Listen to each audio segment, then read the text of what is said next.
As you start playing Wixoss, you're going to notice some elements that are pretty familiar. You're drawing cards, playing creatures in this game called Signy, and then turning those creatures sideways to attack the opponent. You also are able to use a variety of effects to interact with the opponent, such as reducing the power of their Signy, outright destroying their opposing Signy, returning those Signy to hand, or discarding cards from your opponent's hand. While a lot of this terminology and the game mechanics behind them are probably going to be comfortably familiar to players who've played other TCGs, their function within Wixoss's gameplay can be a little bit different, and trying to evaluate the power of each of these elements and how they're going to fit into your game plan can be a little bit disorienting if you're coming in from another card game.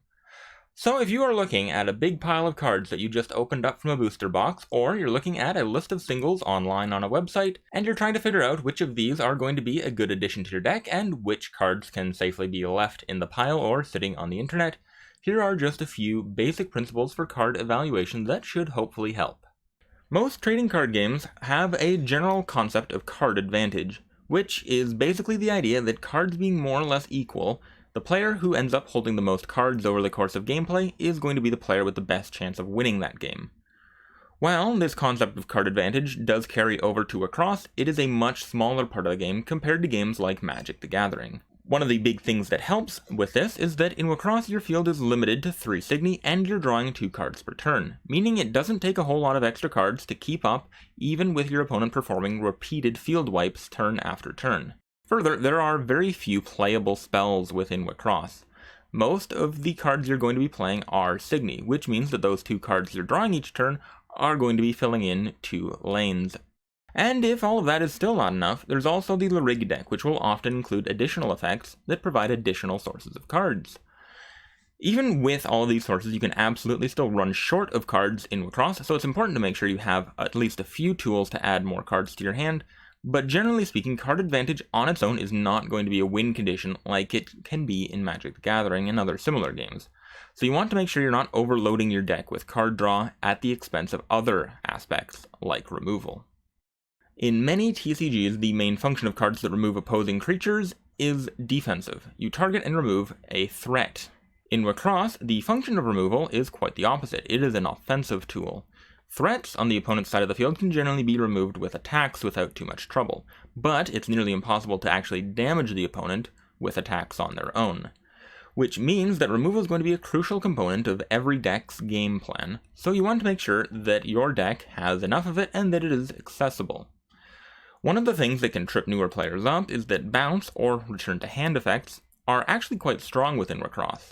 They clear a lane just as well as any other type of removal, but they don't give the opponent any enter, which limits the amount of defensive options they have and reduces their ability to counterattack on their next turn. In Diva, if you're looking at removal, the basic rate you're going to be paying is 3 enter, which is a lot. This can still be fine in small quantities as a late game enter sink, but cards that open up lanes for less enter are going to be quite strong and very valuable to your deck. For example, one of the most commonly played cards in Diva so far is Lancelot, a level 2 red Signy. She's only able to banish opposing Signy with 5,000 power or less, which is going to be largely restricted to sniping stray level 1s. But even then, opening up a Signy lane for you to attack through for only 1 enter is very strong, and as such, this card is a staple inclusion in pretty much any deck that even touches the color red.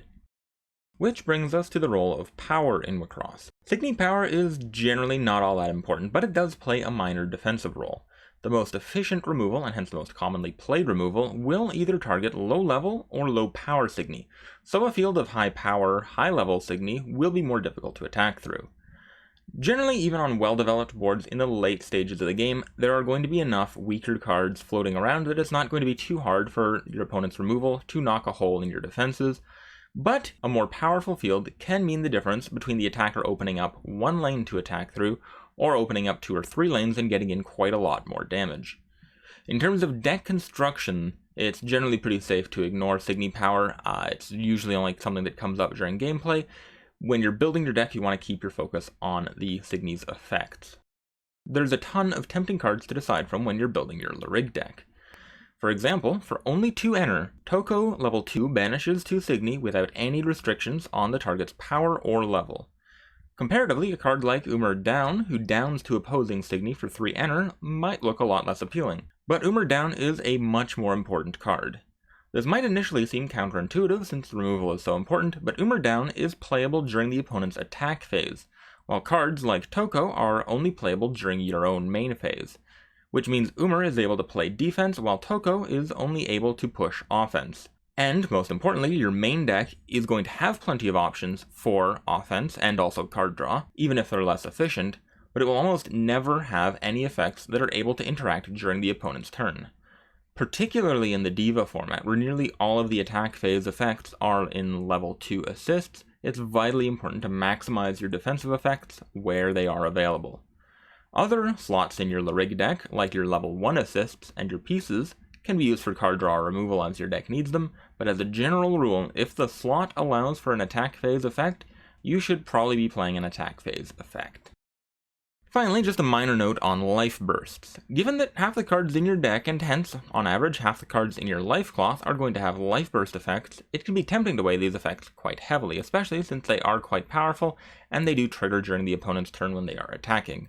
However, to look at this another way, you're going to see an average of 3.5 life bursts out of your life cloth each game.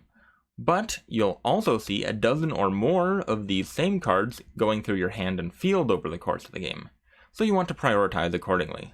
A good life burst effect is not going to justify an otherwise weak inclusion in your deck, and a weak burst effect isn't going to make a powerful inclusion in your deck look any less appealing.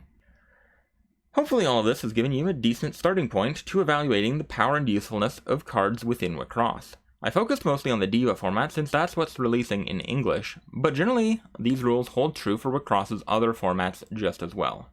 If you have any other questions about Wixoss gameplay or general principles, let me know and I'll do my best to answer them.